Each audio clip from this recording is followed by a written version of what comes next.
Alan starts off this hour in Sacramento. Hey, Alan, how are you? Good. How are you, sir? Better than I deserve. How can I help? Well, I'd like to thank you, first of all. You kind of have helped save my life in a way. Your calm radio voice has soothed my turbulent life a little, so thank you. I'm going through kind of an ugly divorce. I've been in California for 2 years, moved out here with my family. I have 4 kids. My ex-wife took all the money out of the savings. I literally have no furniture. I'm going to be moving my mother out here in 2 months, and she is going to put a down payment down on a house, and we're going to live together. I just don't know what to do. My new job has a 401k that I haven't started yet. I have an old 401k that I'm not sure if I'm going to get the entire proceeds because, my ex took all the savings. We're still working on that. I was just wondering, do I cash out the 401k to furnish a new house when I get it? And I'm also going to be taking a small loan for the new house in between 50 and 80 from what I've been looking at. So I just don't know where to start, sir. Okay. How old are you? I'm 45. What do you make? Right now I'm making 50.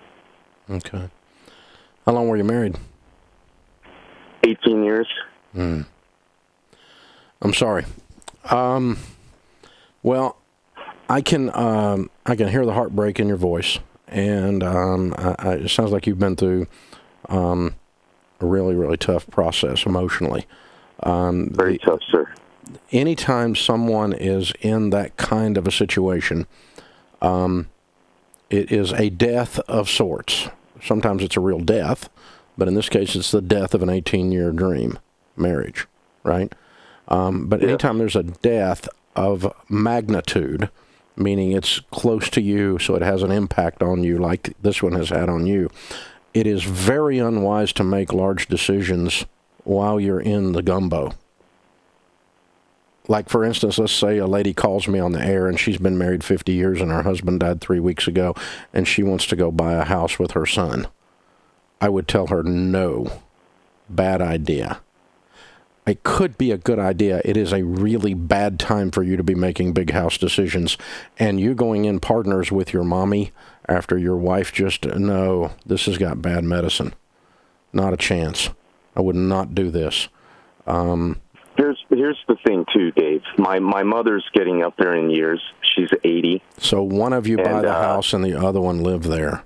But I would not do a partnership that you're tied into, and 3 years from now, something happens. Do you have siblings?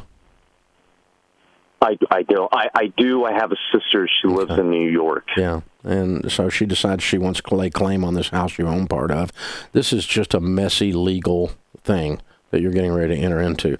It could be that your heart heals and you want to get remarried, but you feel stuck with your mom 4 years from now. I don't know.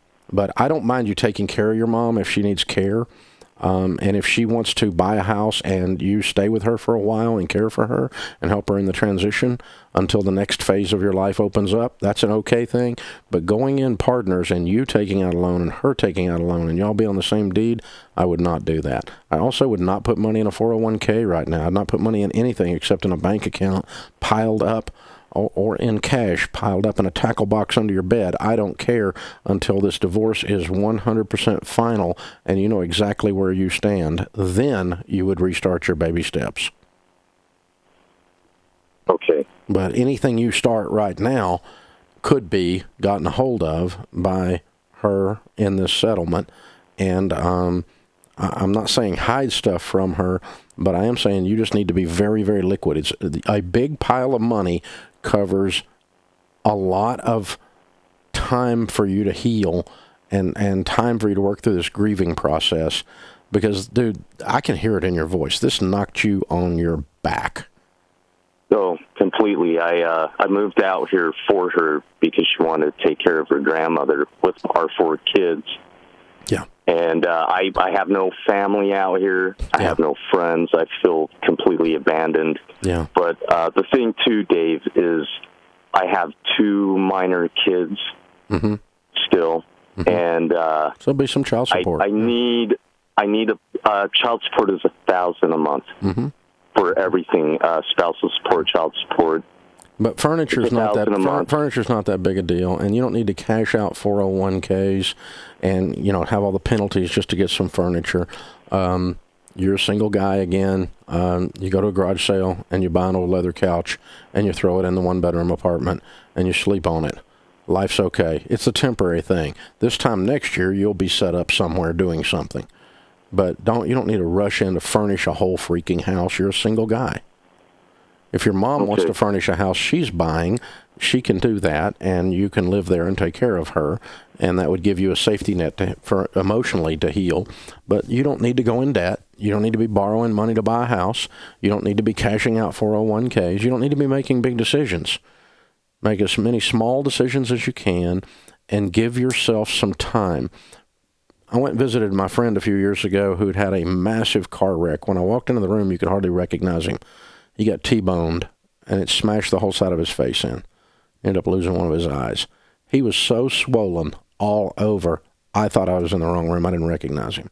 And I'd known the guy for 15 years. And that's what you sound like. It took him a little while for the swelling to go down. It took him a little while to recover from that car wreck. It took him a little while to not flinch at every stoplight. It takes a little while to heal from a major car wreck. And that's what you're going through, man. Give yourself some room. Don't make major decisions in the middle of this. Don't buy houses. Don't cash out 401ks. Don't go get loans. Do go find a good local church. You just told me you're alone. And there's no reason for you to be alone. There's some great, wonderful houses of worship that'll put their arms around you all over Sacramento. I know a bunch of them. And they'd love to be your family right now while you're hurting.